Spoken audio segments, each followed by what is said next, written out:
ان میں ایسے بھی ہیں اے پیغمبر جو صدقات کی تقسیم کے معاملے میں تم پر عیب لگاتے ہیں۔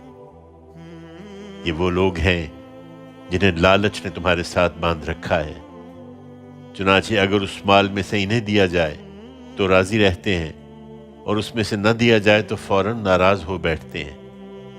ان کے لیے کہیں بہتر ہوتا اگر یہ اس پر راضی رہتے جو اللہ اور اس کے رسول نے انہیں دیا تھا، اور کہتے ہیں کہ ہمارے لیے اللہ کافی ہے۔ اللہ آگے اپنے فضل سے ہم کو بہت کچھ دے گا، اور اس کا رسول بھی، ہمیں تو اللہ چاہیے۔ انہیں بتا دو کہ صدقات تو در حقیقت فقیروں اور مسکینوں کے لیے ہیں، اور ان کے لیے جو ان کے نظم پر معمور ہوں، اور ان کے لیے جن کی تالیف قلب مطلوب ہے، نیز اس لیے کہ گردنوں کے چھڑانے میں اور تاوان زدوں کے سنبھالنے میں اور خدا کی راہ میں اور مسافروں کی بہبود کے لیے خرچ کیے جائیں۔ یہ اللہ کا مقرر کردہ فریضہ ہے، اور اللہ علیم و حکیم ہے۔